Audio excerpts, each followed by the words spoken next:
चलेगा। And moving on, viewers, Sambhal district in western UP, where clashes erupted Sunday over a court-ordered survey of the Shahi Jama Masjid, in which 4 people were killed and several police personnel injured, has become the focal point of a political debate. This as Samajwadi Party MP stoked a controversy yet again by saying that the violence was just a retaliation to the injustice to one community. Listen in to what SP MP Ram Gopal had to say. संभल में जो कुछ प्रशासन कर रहा है 100% गलत कर रहा है जी सर। प्रशासन की लापरवाही से, बल्कि मैं तो ये आरोप लगा रहा हूं, प्रशासन ने जानबूझकर वहां ये सब अशांति पैदा करने का काम किया है। प्रशासन चाहता कुछ भी नहीं हो सकता था। प्रशासन ने ही लोगों को जो जा रहे थे मस्जिद में नारे लगाते हुए उकसाया और ये प्रदर्शित किया कि जैसे मस्जिद पे लोग कब्जा करने जा रहे हैं, जिसकी वजह से ये सब कुछ हुआ। And even as SP MP Rahman Burke has been categorically named in the FIR filed by UP police, the SP continues to deny any role of its neta. Instead, Dimple Yadav has to say that false cases are being filed against their politicians. Listening to Dimple Yadav. Police action mode में है, लेकिन police जो सही में जिम्मेदार है, क्योंकि प्रशासन खुद ही जिम्मेदार है इस पूरी घटना का। तो सही मायने में अगर देखें तो लोगों को प्रताड़ित किया जा रहा है और लगातार लोगों को प्रताड़ित कर रहे हैं संभल में, और गलत मुकदमे लगा के जहां 800 लोगों पे FIR हुई है, वहीं जहां हमारे MP मौजूद भी नहीं थे घटना के समय, वह बेंगलोर में थे, तो उनका भी नाम जब्त किया गया है। तो कहीं ना कहीं प्रशासन की पूरी मिली जुली संगठन के माध्यम से इस घटना को अंजाम दिया गया है। Meanwhile, we are also learning that Akhilesh Yadav will be visiting the site of the clashes there in Sambhal. Listening to that statement from the SP chief. जब संभल में जिस तरह का काम सरकार ने किया है, जानें चली गई हैं, गम के साए में कैसे उत्सव मनाया जा सकता है? जहां जानें चली गई और न्याय नहीं मिल रहा है, तमाम हजारों लोगों को झूठे मुकदमे में फंसाया जा रहा है। वहां के सांसद, वहां के विधायक और उनके पुत्र पर झूठे मुकदमे लगाए रहे हैं। पूरी गलती है तो वो सरकार की है।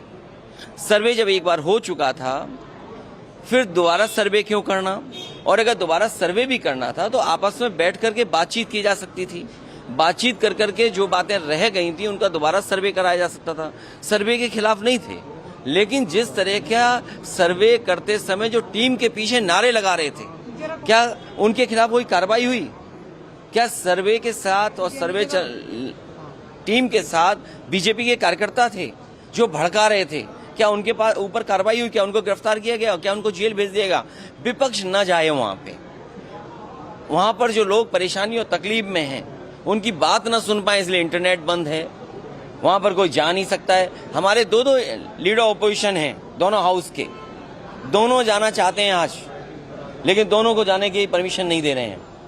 अगर यहाँ से चल दें, मान लीजिए अभी गेट बंद कर देंगे, हमारे सभी सांसद चाहते हैं कि हम जाएं आज संभल। अगर हम संभल जाने के कहेंगे तो कहेंगे संविधान नहीं मानते, कानून नहीं मानते, सरकार का नहीं मानते। तो ये भारतीय जनता पार्टी के वो लोग हैं जो मन विधान से चलना चाहते हैं, संविधान से नहीं। Meanwhile, the FIR that has been filed with the clashes names SP MP and SP MLA's son over their involvement in the violence. The FIR gives explosive details. Take a look at our explainer. We'll get you first up the details of the first FIR, which has nailed the link of Samajwadi Party MP Zia-ur-Rahman. This FIR, the first FIR, which mentions Zia-ur-Rahman, who's also Samajwadi Party MP, had visited the mosque just 2 days before the survey took place, which is on 22nd of November. The police there stating that it was without the permission that Samajwadi Party had visited the mosque and tried to incite the people that very day. So that's essentially the argument, the point that's been made in the FIR that's been registered, that the Samajwadi Party MP visited the mosque 2 days prior to the clashes and had incited the crowd that very day. Burke visited the mosque without permission. So that is the point that has been mentioned clearly in the FIR that's been registered, that Zia-ur-Rahman went all out to incite the crowd.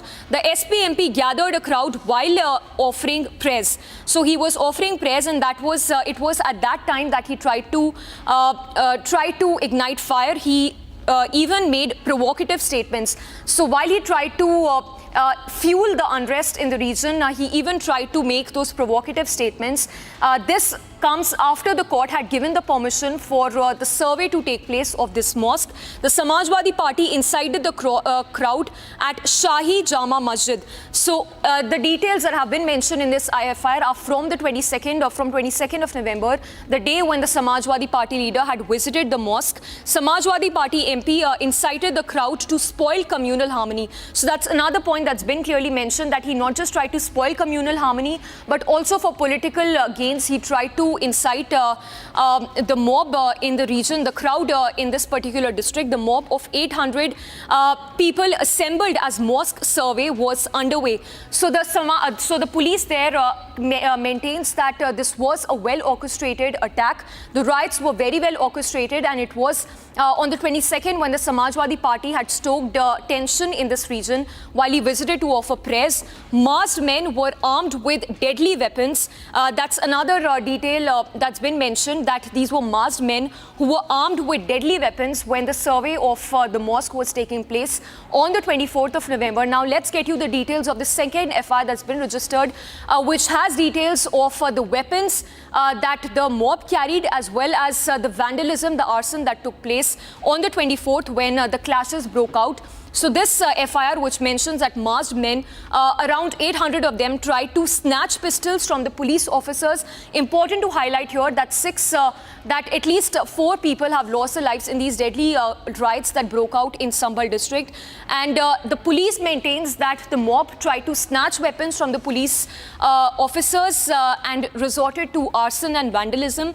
The mob even broke CCTVs, tried to destroy, tamper with evidence. That's another important detail that's been mentioned, that how these rioters went all out to snatch weapons from the police officers and tampered with the CCTV footage as well. Also to add here that there is a key footage that has been shared by the UP police, which shows how the stones were pelted from rooftops and how these the mob was masked and was heavily armed. The rioters looted 9mm magazines of police personnel. So these are the weapons that belong to the police personnel that were snatched by the rioters. It was around 12:35 p.m. on 24th of November when the survey of the mosque was taking place that the masked mob broke CCTVs at Nakasa Chowk, which is in Sambhal district. So clearly, the police has been very specific about the details that have been mentioned. It was around 12:35 when all of this happened. The mob attacked cops with intention to kill. Also to add here that the FIR mentions that how the cops were attacked with batons, stones, hockey sticks. So clearly the FIR mentions that the mob was heavily armed. They were attacked with batons and stones and hockey sticks by the mob. They even set the police vehicles on fire. So arson and vandalism, these were the scenes in Sambhal district on the 24th of November. The rioters even tried to snatch policemen's revolver on that particular day. That's another detail which is quite important. The mob snatched 10 rounds of 9mm cartridges. That being said, the Samajwadi Party alleges that it is the failure of the administration, whereas you see how all of this seems to be very well orchestrated. It was on 22nd of November that the Samajwadi Party had visited the mosque without the permission and had tried to incite the crowd in this particular region.